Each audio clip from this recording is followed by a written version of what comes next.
now for 3 years, but the main issue that we are facing now is scarcity of water.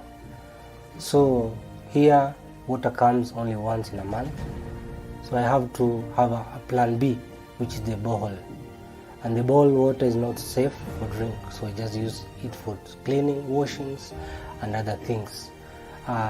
Because sparkling and packed waters are very high, which I cannot afford.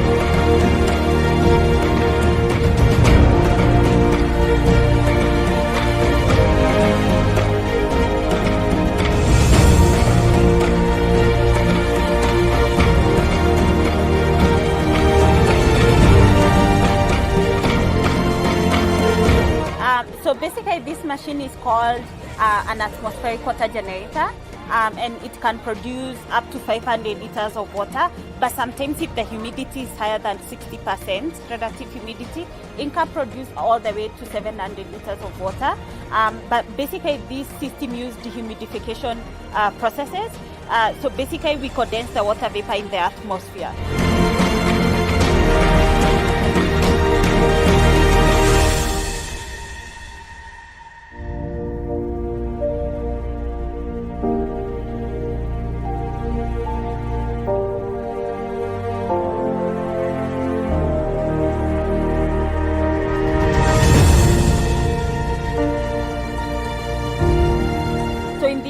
We have 4 major components. So we have the fans, which basically bring in air, and then we have the condensation bit, which is inclusive of the refrigerant components, the condensing coils, and then we have now the filtration system, which we include as an added component, but that depends on the contaminant that we may have.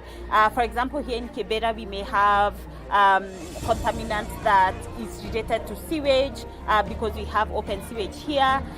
So we may add a filtration system to remove that. So that is very dependent on the place.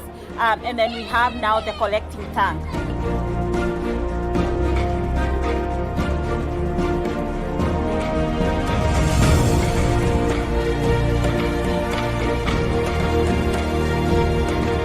Previously, before we received the machine, we had an issue with our school hygiene.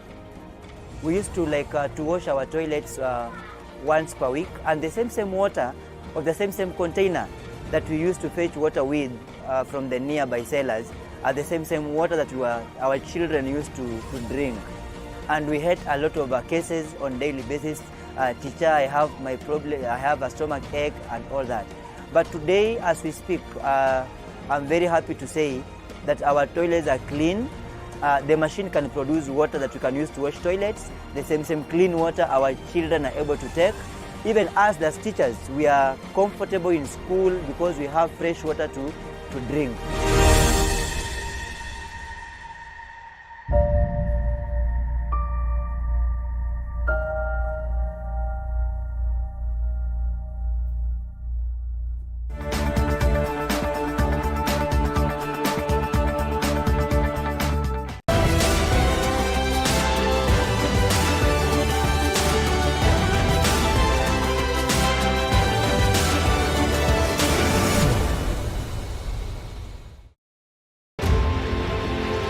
It's code red.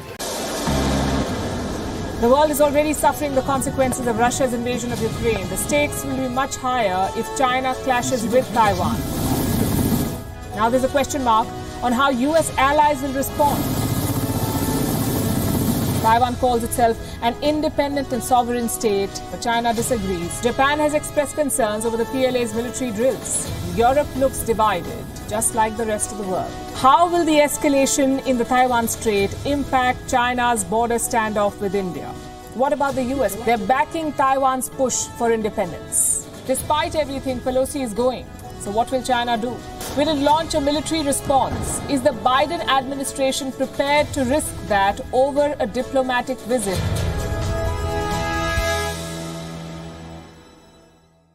We are at the Shibuya crossing in Tokyo. Reports from Tel Aviv, Wuhan, Bogota, Washington. To my right is Belarus, to my left is Russia, and in front of me is Ukraine. Going where the news is. 8 coordinated blasts in multiple cities. This is the Mount Everest base camp. We're going to take you on a tour to Wuhan. Graffiti artists. Meeting the people. Questioning the leaders. You backed Pakistan, sir, against India. Is the peace process really that? In with what's happening, Biden says that nation building in Afghanistan was not his mandate. Unheard voices of the United Nations. Diplomacy. Prime Minister Narendra Modi put forth India's agenda closely with various people. China's construction for this facility began in 1993. It took 13 years to complete. Palestine. Bringing Gravitas back The to flag news. of America. The news doesn't stop. Why should we?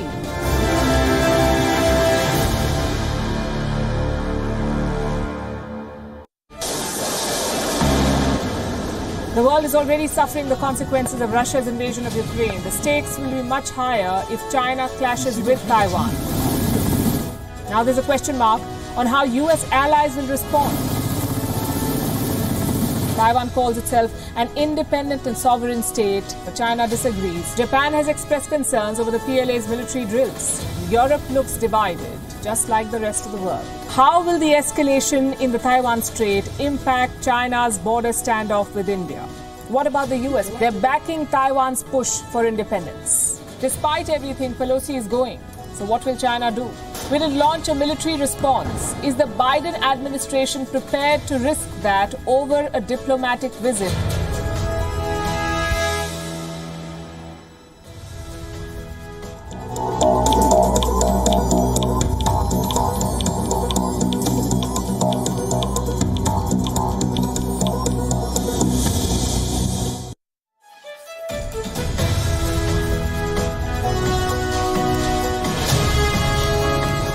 Good evening and welcome to Gravitas. I'm Palki, Sharma, Upadhyay. Let's get started.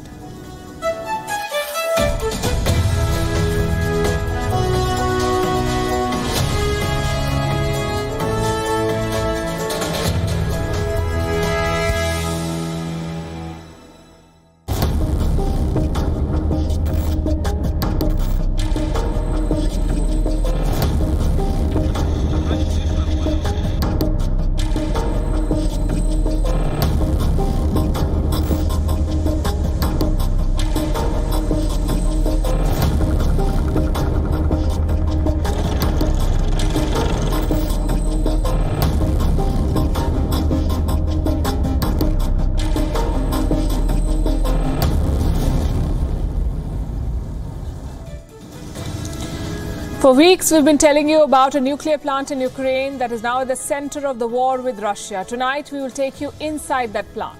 We will show you videos shot inside the Zaporizhzhia nuclear power plant that has now been turned into a Russian military base. We'll show you their deployments and the weapons they've installed and why this is a very dangerous move. Today, the United Nations chief went to Ukraine along with the Turkish president, Recep Tayyip Erdogan. They went there to discuss the situation with Ukraine's president, Volodymyr Zelensky. They're pushing for an end to the war, but that's not going to happen until Russia's on board. Meanwhile, NATO is expanding its presence. It is building a base in Romania to secure the Black Sea. There is escalation on all sides and the growing threat of a nuclear disaster. On Gravitas tonight, we'll bring you up to speed with the most significant story that we are tracking.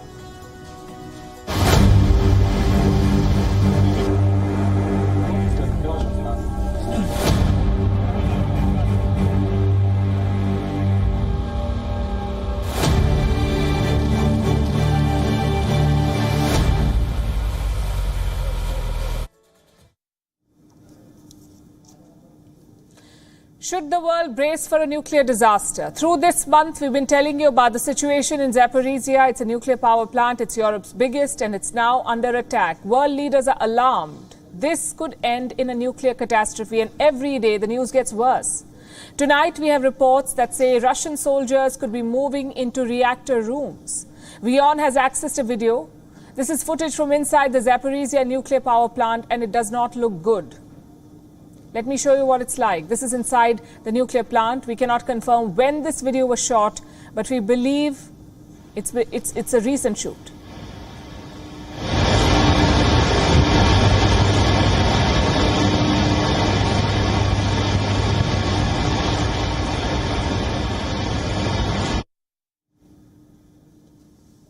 So this is what the nuclear plant looks like. I want to focus on some frames like this one. Do you see those trucks?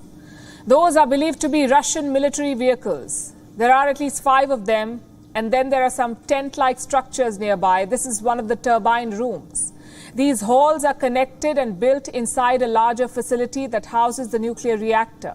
This facility has 6 turbine rooms. What you see is just one of them, and the Russian military is inside. What's worse is that they have weapons. At least that's what Ukraine claims. It says Russian soldiers are stationed with firearms inside the nuclear facility. How does Ukraine know this? They have a state-owned nuclear power company called Energoatom.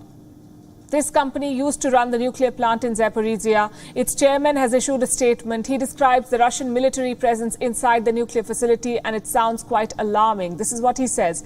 He says there are 14 units of heavy military equipment inside. They are in a power unit room. What is a power unit? It's equipment that is used to power and run these reactors.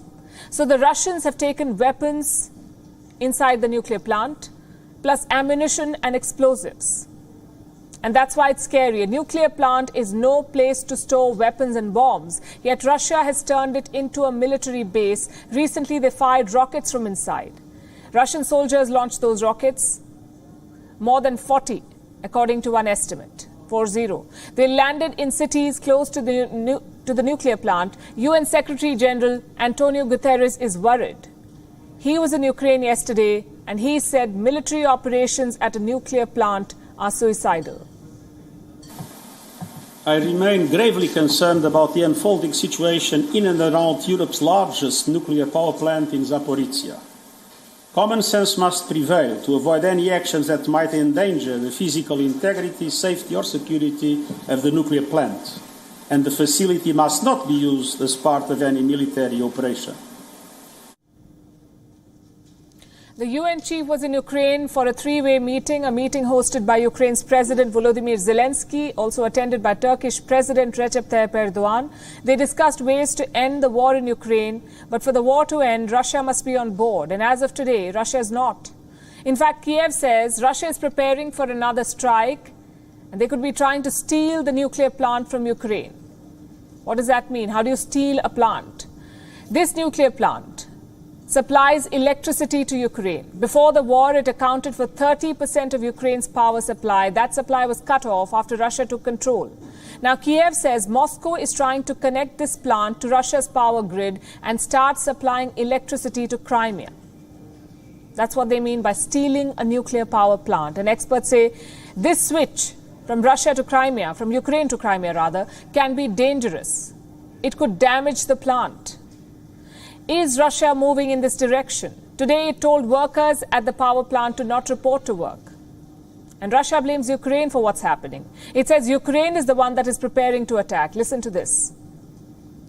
On August 19, Kyiv's regime is preparing a resonant provocation at the Zaporizhzhia nuclear power plant during the General Secretary Antonio Guterres' visit to Ukraine, as a result of which Russia will be accused of creating a man-made catastrophe at this power plant. So both sides say the other side is escalating the war. Either way, this is an escalation, and it is at a nuclear power plant. One cannot overstate the gravity of the situation. Instead of dialing down the tensions, Ukraine and Russia are conducting nuclear disaster drills. Again, these are pictures from Zaporizhzhia. This is a Ukrainian team of first responders. They're practicing how they will treat the victims of a nuclear disaster. But you know what they say about the best laid plans? When you're talking about a nuclear catastrophe, all bets are off. Europe has declared an emergency. It's time these two leaders showed some maturity and stopped playing dangerous games. And as the nuclear threat in Ukraine escalates, so are worries about the war spilling over. And this is not a new concern. Europe has been wary of Russian expansionism. Now it is bolstering its defences, securing the Black Sea region and boosting NATO presence in southeastern Europe. NATO is building a base in Romania. It is the 12th largest country in Europe and the 6th most populous state in the EU. It is also on the front line and preparing for war. In the north, Romania shares a 640-kilometer-long border with Ukraine. In the southeast, in fact, it has a 275-kilometer coastline on the Black Sea. And this region is now in Russia's control, the Black Sea region, which makes Romania highly vulnerable. In the last couple of weeks, a number of Russian mines have drifted close to Romania's Black Sea shore. These mines pose risks for Romanian ships and supply chains.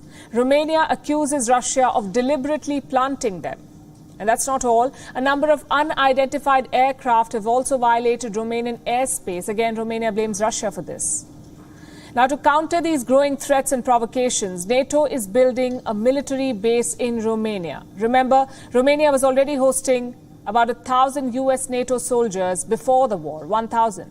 They were stationed near the Black Sea. They served as a transit point for conflicts in West Asia.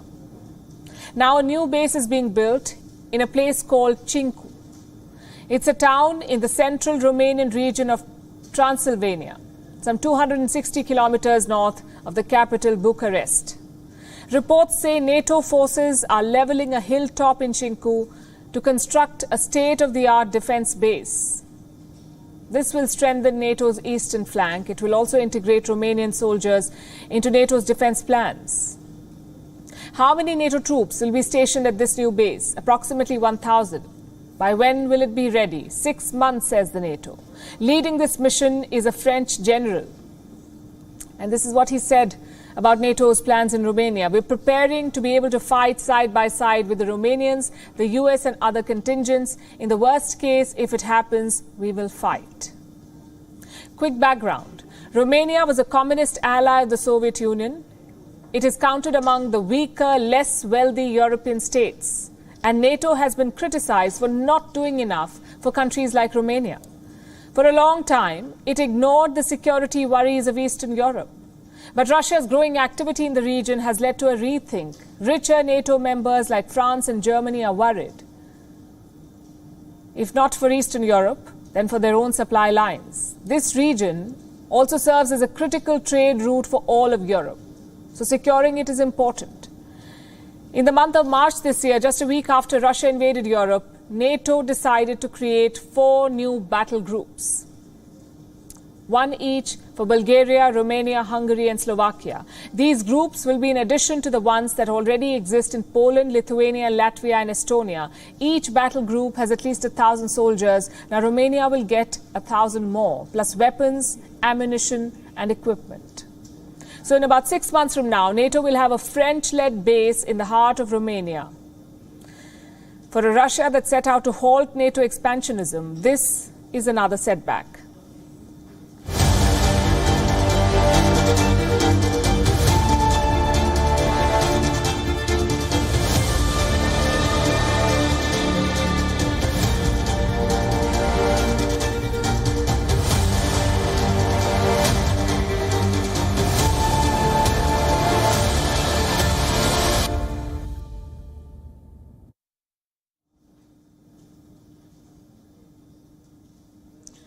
Talking about expansionism, China too is intensifying its campaign against Taiwan. The PLA continues to patrol the waters around Taiwan. Here is today's tally. This is from Taiwan's Ministry of Defense. How many warships and warplanes did China send today? 6 vessels and 17 aircraft.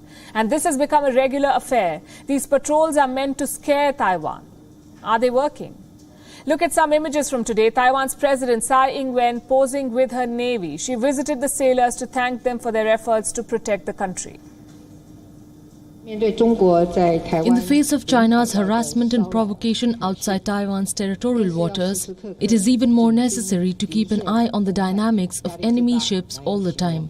The pressure is so great that it is indescribable.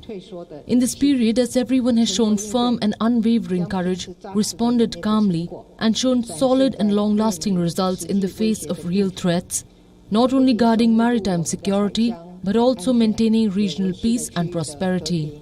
For such a performance, I must give the highest affirmation and respect.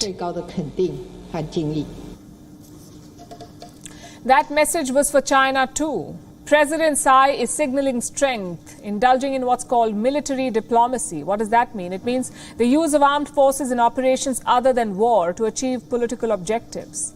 In fact, both sides are trying to do this. China has vowed to carry on its patrols. These moves are straight out of the PLA playbook, a playbook developed at China's National Defense University. This is China's top military institute. Think of it as the West Point for Chinese soldiers. This university published a book called The Science of Military Strategy. It talks about the strategy of conducting relentless incursions and patrols, a Chinese speciality. The idea is to keep the enemy guessing. And I have an excerpt from this book with me. It's from a chapter called Strategic Deterrence. This is what it says. The exercise not only demonstrates the Chinese army's combat capabilities to adversaries, but also causes doubts, making them uncertain about our intentions and making it difficult to determine whether we are conducting routine training, maintaining close diplomatic relations, or taking the opportunity to move into actual combat operations, thereby causing psychological panic and a deterrent effect. So the idea is to spark confusion, to create panic. And they say it in so many words. But the same strategy could also be used to start a conflict. In fact, it's a conflict that Beijing will have to start, whether they like it or not.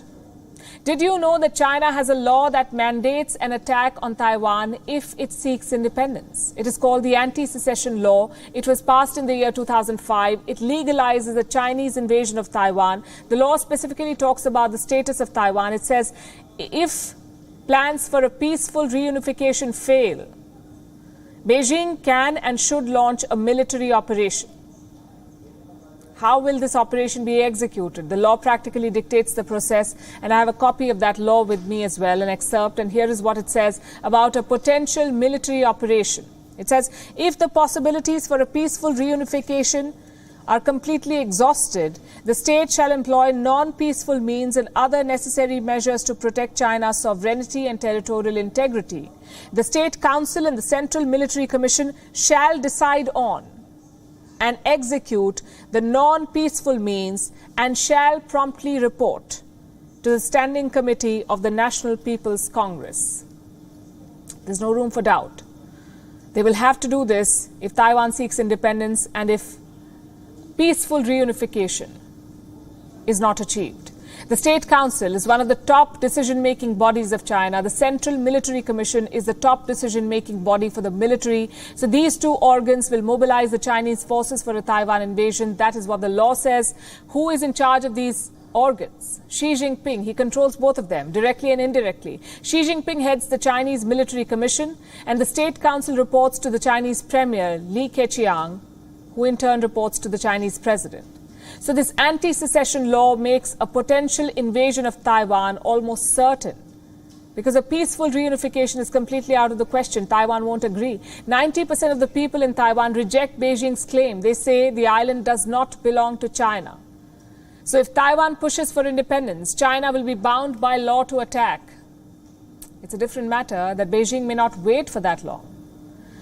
Xi Jinping's expansionist agenda is no secret. Most assessments say he will not strike for at least the next 2 years, but with these war games, he's keeping the world guessing. And every time we talk about what's happening in Taiwan and China's moves, we ask this question: will China be able to sustain a war? Can they afford a war? And there are serious doubts. China might not be in a position to fund an invasion at this point because their economy is struggling. The Wuhan virus and zero COVID have brought economic activity to a grinding halt. The crisis in the property sector has dealt the economy a body blow, and now natural disasters, or disasters that appear natural but are indeed man-made, are breaking the back of Chinese economy. Earlier this week, Beijing made an admission.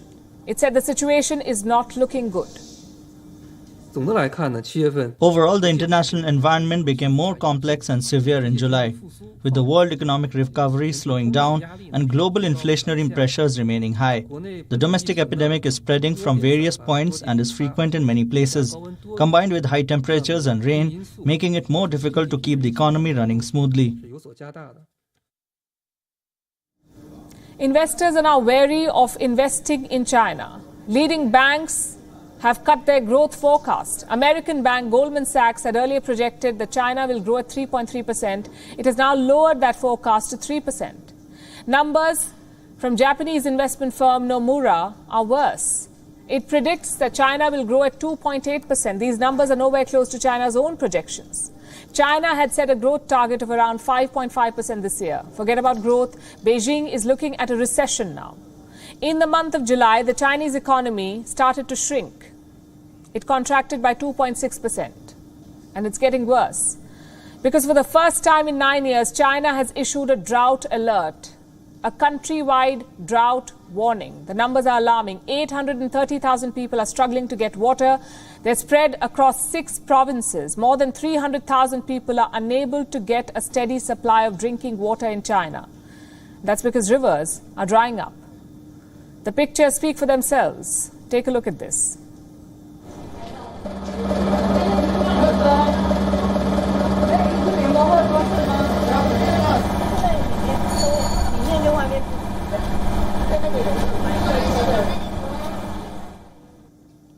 These pictures are of the Jialing River. It's a tributary of the Yangtze. The Yangtze is the longest river in Asia. Right now it is drying. An intense heat wave is sweeping China, which is why rivers are losing their water. The water level of the Yangtze is at a record low, and the locals are worried. We cannot live through this summer without air conditioning. The water used to reach the riverbank, but see now, it's retreated to where it used to be, the middle of the river. Without air conditioning, we can only be left to rot. Nothing else can cool us down. Even air conditioning cannot fully cool us down. At 1 or 2 p.m., even if we adjust the air conditioning to the lowest 16 degrees Celsius, the indoor temperature is still above 30 degrees Celsius. The surface temperature now feels at least 60 degrees. And that's the other concern. Losing water supplies is one thing, but the drought has affected China's hydropower stations. They're unable to produce electricity. How many stations are affected? About half of them across China. They've been forced to stop work. So China has been forced to ration electricity. Power cuts have been ordered. The province of Sichuan is resorting to some extreme measures. Outdoor advertisements, subway lighting, and building name signs have all been switched off. Factories in Sichuan are already shut. Local officials had ordered a shutdown for 6 days because of power shortage. China is now struggling to keep its factories working. Manufacturers have started to complain. Car maker Tesla and SAIC have issued warnings. They've told the Chinese government that they're facing difficulties. They cannot keep up with their production targets. These car makers have demanded exceptions. They want power supply to keep their factories running. Chinese officials have relented in this case, but not everyone is this lucky. Toyota, another car maker, has closed its plants. And electronics manufacturer Panasonic has halted production at a plant. The people of Sichuan are upset. They've taken to social media to slam Chinese officials. I have some comments with me. This is what one user said. The lives of people in Sichuan seem less important than Tesla. Here's another one. It is just too much. We are in desperate need of electricity. 13 people were hospitalized yesterday out of a heat stroke. We all know how this pans out. It's only a matter of time before this public anger hits the streets. Our next story is from Afghanistan. India resumed diplomatic operations in this country. It has reopened its embassy in Kabul. A technical team of Indian staff is working to expand the embassy's operations. The primary objective is to preserve the strategic gains that India made in Afghanistan. But does it mean a shift in India's position? Here's a report. February 2021. As Taliban launched an onslaught to reclaim Kabul, Indian diplomats strategically began wrapping up their operations. In March, the Indian consulate in Jalalabad was shut. In April, the consulate in Herat was shut. In July, the consulate in Kandahar was shut. And in August, India shut its embassy in Kabul. Exactly 10 months on, India is trying to reopen the doors of diplomacy in a bid to help Afghan people who've been pushed into poverty. Last month, the Indian embassy in Kabul resumed work. A technical team of staff landed in Afghanistan and has been deployed there ever since. What is this team up to? It is expanding the embassy's operations via humanitarian aid, medical assistance, vaccine availability, and development projects. As of 2021, India had invested more than $3 billion in Afghanistan, facilitating more than 400 projects in all of its 34 provinces. The list included dams, roads, schools, hospitals, clinics, power plants, and electricity transmission lines. Simply put, no part of Afghanistan was untouched by India, but most of these projects have been stalled for a year. It's important to preserve the gains and the leverage India has among the Afghan people. A prolonged absence would have made Afghanistan a strategic and intelligence black hole. So New Delhi is looking to reclaim the lost ground. It is putting realpolitik over ideology and trying to come to terms with the new normal. Because at the end of the day, India's relationship is with the people of Afghanistan. A relationship that has withstood political changes. The Taliban's return has upended the lives of ordinary Afghans. The numbers tell you the story. Some 3.4 million Afghans remain displaced. Over 20 million are at risk of food insecurity. 95% of them skipping at least one meal every day. And 1 million children below 5 face prolonged malnutrition. India wants to help Afghans in these trying times. The Afghan Foreign Ministry has welcomed India's efforts. In a statement posted online, it said, "The Islamic Emirate of Afghanistan welcomes India's step to upgrade its diplomatic representation in Kabul. Besides ensuring security, we will pay close attention to the immunity of the diplomats and cooperate well in endeavors." The country's former president Hamid Karzai said, "After Taliban takeover, I told Indian envoy not to leave. I am glad they are coming back." India enjoys a lot of goodwill in Afghanistan, but dealing with the Taliban regime won't be easy. New Delhi's road to Kabul is fraught with challenges and roadblocks called Pakistan and China. Bureau Report, WION World is One. If you're an Indian or you live in India, I'm sure you've heard of the name DOLO. It's a pill. For some, DOLO 650 is synonymous with a painkiller. For some, it is a go-to medicine for fever. In several Indian households, paracetamol now means DOLO. How did this medicine become so popular? Apparently, through manipulation. The makers of DOLO have been accused of bribing doctors. That's what India's tax authority says. It says the makers of DOLO gave doctors freebies worth 1,000 crore rupees. 1,000 crore rupees, more than $125 million. It says medical practitioners were bribed so that they could prescribe DOLO to you. A body of medical representatives took this matter to India's top court. One of the judges said, "What you're saying is not music to my ears. This is exactly the drug that I had when I had COVID recently." I guess so did most of you. Indians consumed a record number of DOLO tablets during the pandemic, so much so that it was dubbed India's favorite snack. This medicine was launched in 1993. It soon became the #1 paracetamol 650 mg brand. DOLO maker Microlabs is based in Bangalore. It was selling around 7.5 crore strips of DOLO annually. But during the pandemic, the sales shot through the roof. Between the start of the pandemic and January this year, 2022, Indians bought 350 crore DOLO tablets, 350 crore. If you stack all of them up, the tower will be as tall as Burj Khalifa. So you understand the popularity of this drug in India. The company made some 567 crore rupees during the pandemic. Did other paracetamol tablets see a surge in sales?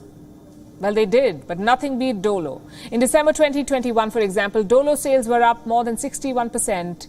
Calpol sales grew 56%. As the pandemic peaked, DOLO sales spiraled. Even though it was the more expensive one, it sold more. DOLO 650 costs 1.73 rupees a tablet. Compare that to the rest in this category. Why did people pick DOLO? Because doctors prescribed it. And now it appears that they were bribed to push for DOLO. We're talking about bribes worth 1,000 crore rupees. This is a very serious charge. It raises a much broader problem, the problem of pharma corruption. In February this year, 50 neurologists were found guilty of accepting sponsored trips from a pharma company. In June, an Indian pharma company was accused of bribing India's Drug Standard Control Authority, and now we have the case of DOLO. And call it what you will, but I don't find this surprising. It's something that's been very openly and obviously been happening in front of our very eyes, and we chose to ignore. We know that doctors prescribe medicines only from certain selected brands. Those medicines are usually available at stores linked to those doctors or in their vicinity. Private medical clinics have medical representatives walking in and out. None of this is illegal, but it does create enough room for manipulation. The Indian Medical Council has a code of conduct for doctors. This code prohibits the acceptance of gifts, entertainment, travel facilities, hospitality, cash or monetary grants from pharma companies. In February this year, India's Supreme Court told pharma companies that giving freebies to doctors in exchange for promoting the sale of a drug is quote-unquote expressly prohibited by law. But here's the problem. The law addresses pharma companies, not doctors. Here's another problem. While the Medical Council of India can punish doctors for accepting bribes or freebies, India's doctors' associations are beyond the MCI's jurisdiction.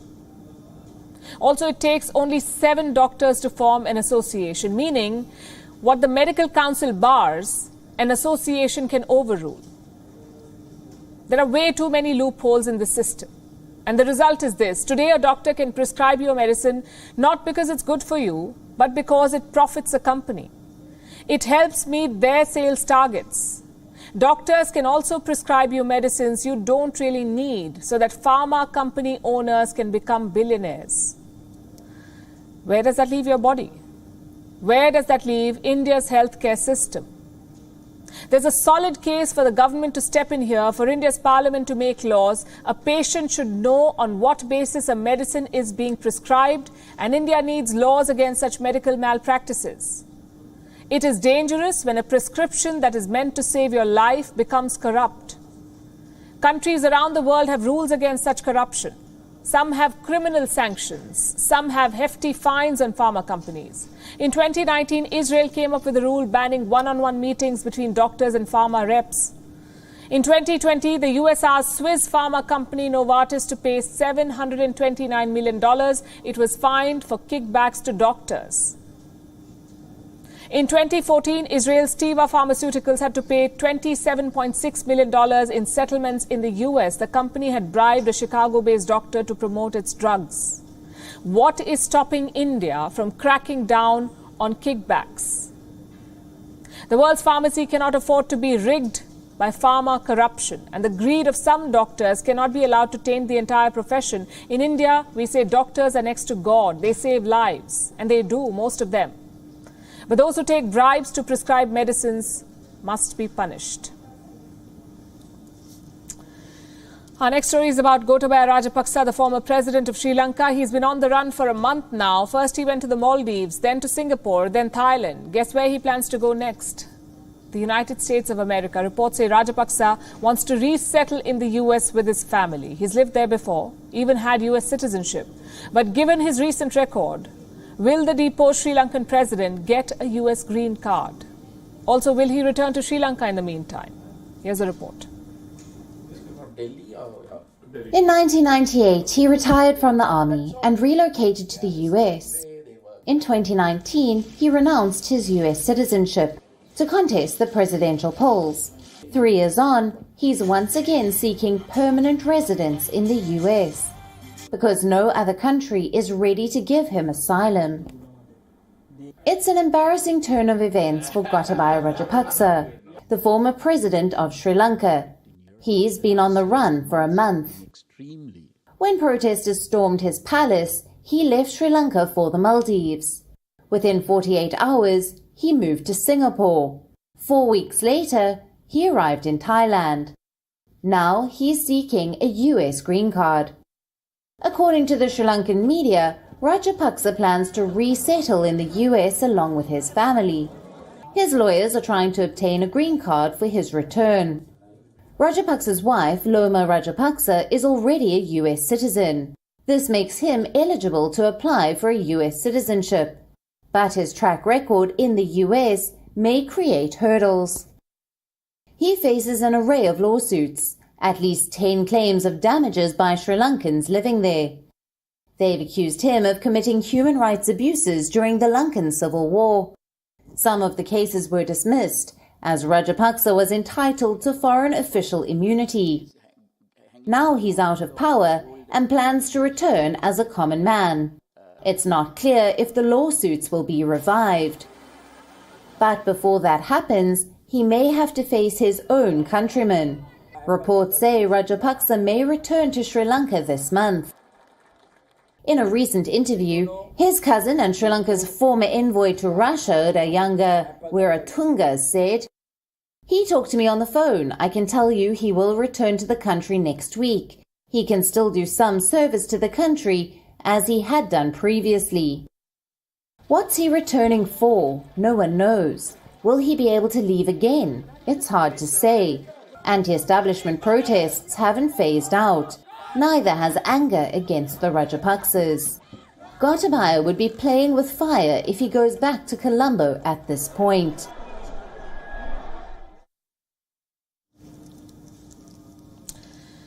Been some time since we spoke about Rishi Sunak. He is Britain's prime ministerial hopeful. For many, Sunak is India's answer to the colonial rule. The thought of an Indian origin man leading Britain has excited many in this part of the world. But Rishi Sunak is trailing. While he's made it to the top 2, chances are he will not make it to 10 Downing Street. He won't be the one replacing British Prime Minister Boris Johnson because leading the race is Liz Truss, Britain's Foreign Secretary. Sunak is trailing her by 32 points. He's also making a lot of bad headlines, and most of them have to do with his wealth. Here's the latest one. Rishi Sunak's £400,000 pool has caught the attention of the British press. It says this $474,000 pool is being built at Sunak's manor as Brits struggle with drought. Rishi Sunak is being accused of hypocrisy. Fair point. It's poor judgment to build a pool in times like these, but is it a crime to be able to afford one? Or does Sunak's bank balance make him less desirable at the ballot? It is no secret that Rishi Sunak is well-to-do. He was an investment banker before he became a politician. Sunak's wife is rich too. Akshata Murthy is the daughter of Infosys founder Narayan Murthy. The two are reportedly worth £730 million. That's around $863 million. But should you judge a politician by his bank balance or political record? Number 10 Downing Street is a club of Eatonites. Time and again, the office has been held by men who went to one of the world's most expensive schools. Boris Johnson went to Eton. So did David Cameron, Alec Douglas-Home, Harold Macmillan, Anthony Eden. It's a long, long list, and it only shows that in the past, Britain did not judge a politician by his wealth. Rishi Sunak is proving to be an exception. They say he's too rich and that he's too out of touch with reality. Sunak obviously is not helping this with his pool and his $600 Prada shoes. Just days after Boris Johnson resigned and chatter began about the possibility of Rishi Sunak running for office, Akshata Murthy was trolled for serving tea to journalists in expensive mugs. Critics cited the rising cost of living and they called out the couple for being insensitive. Ever since, the tag of being super rich has haunted Sunak's campaign. He tried to fix it by talking about his favorite McDonald's food. Sunak said he liked the breakfast wrap, but it only warped his case. McDonald's said the wrap has not been on the menu since 2020. Sunak is being trolled for trying to project himself as someone he is not. And amid these stories, one important fact has been buried. The fact that Rishi Sunak has been the youngest ever Chancellor of Britain, and that he may actually be qualified to tackle the financial crisis. And don't get me wrong, I'm not making a case for Rishi Sunak. Whether he makes it to office or he does not, it will really not make a difference to India-UK ties. So you can absolve me of any bias here. What I can't help but wonder is why is that Rishi Sunak is trailing. Is he too rich for Britain's top office? Or is he in fact too brown? Is it prejudice that is keeping him behind in this race? Time and again we've seen the British press and critics remind people that Akshata Murthy is not a British citizen. And a discussion on Rishi Sunak's Indian roots invariably follows. The man was born in England, but he is not white. Is that a factor in how he is faring in this race? The Tories, after all, are obsessed with the idea of identity, British identity. And how can we forget, this is the post-Brexit Britain. The sense of us versus them is even stronger here. It's true that some of the top cabinet positions in the Johnson government were held by brown men. Rishi Sunak was the Chancellor, Sajid Javid was the Health Minister. Britain has come a long way, no doubt, in overcoming prejudice. But it may still be a while before the top office opens up for a person of colour. After politics and policy, we end tonight's show with a story about climate. Europe has been flung into the forefront of climate change. After battling a heat wave, wildfires and drought, it is now battling storms. A power storm has battered central and southern Europe. At least 12 people have died, houses and resorts have been destroyed, and cities have been flooded. Most of those who died were killed by falling trees. Here's a report. This is Corsica, the land of dance from the Asterix comics. Not too long ago, Corsica was dancing to the tunes of climate change. A violent storm battered the island. Roofs took off, trees fell, the ocean was tempest-tossed. A fisherman was out canoeing. He died, so did 5 others. 2 people died at this campsite at Sagone. Trees had fallen on them. Look at this idyllic, peaceful camping site. We could hardly imagine at the moment that we're speaking. Apocalyptic scenes which took place this morning, the only witnesses to the violence of the elements. Tree trunks were uprooted. Look at what happened in Venice. The Doge Palace had turned into a shelter home for those fleeing a rainstorm. Winds blew at the speed of over 140 kilometers an hour in Italy. Beach resorts were damaged in Tuscany. This one in Pietrasanta was not spared either. At least 2 people died in Italy. Both were killed by falling trees. There was a thunderstorm in France. Some 35 millimeters of rain fell on Marseille in less than 45 minutes. The end result? This.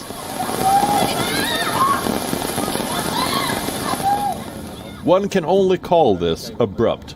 Not too long ago, Europe was battling heat waves. And then there were wildfires. Some of these fires were still burning as the rain fell. Like this one in Spain's Valencia. Firefighters say the rain provided them a much-needed relief. But relief isn't what people across France and Italy are feeling, whose homes and livelihoods have been shattered by the storm. It's been a summer of extremes for this continent. Fire, heat, floods, and storm. It has seen it all. What's left? On the 17th of August, even hailstorm fell on parts of France. Is any of this normal? It is not. This is extreme weather. This is climate change, changing our world and our realities. And now let's take a look at what else is making news across the world. This is Gravitas Global Headlines. A judge refused to grant bail to the man accused of trying to kill Salman Rushdie as the acclaimed author prepared to give a talk in Western New York. China issues its first national drought alert of the year as authorities mobilize specialist teams to protect crops from scorching temperatures across the Yangtze River basin. German Chancellor Olaf Scholz faces grilling as part of investigations into a financial scandal, as the leader struggles to shed suspicion over his possible role in a tax fraud scam. The Berlin police say they have launched an investigation into Palestinian President Mahmoud Abbas over his comments on the Holocaust during a recent visit to a German hospital. British retail sales rose overall in July, but consumer confidence is at a record low as the UK heads towards recession. Australian Prime Minister Anthony Albanese confirms that prison sentence for Upadhyay, convicted for his role in the deadly 2002 Bali bombings that killed hundreds of people, has been reduced. Australian government will be conveying diplomatically very clearly our view of this, which is this further reduction in sentence. The Indonesian national was sentenced to 20 years in prison in 2012. North Korean leader Kim Jong-un's sister has said that her country will never accept South Korean President Yoon Suk-yeol's offer of economic benefits in exchange for denuclearization steps. London's transport network came to a halt as train and bus workers were on strike over pay-related issues amid double-digit inflation. World number one Iga Swiatek's disappointing run post-Wimbledon continued as she crashed out at the Cincinnati Open in the third round. World number two Annette Kontaveit too was shown the exit door as she lost to world number 44 Zhang Shuai for the round of 16. Ukraine's defending world champion Alexander Usyk and British challenger Anthony Joshua hit the scales heavier than before ahead of their heavyweight title rematch in Saudi Arabia on Saturday. The Ukrainian, who is dubbed as the Cat for his quick reflexes, will defend his WBA, IBF, WBO and IBO heavyweight championship belts. With that, it's a wrap. We're leaving you with Gravitas images. Thanks very much for watching. Have a good weekend. We'll see you on Monday. 来自 UX 机器人。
One World Trade Center that is the one where the impact.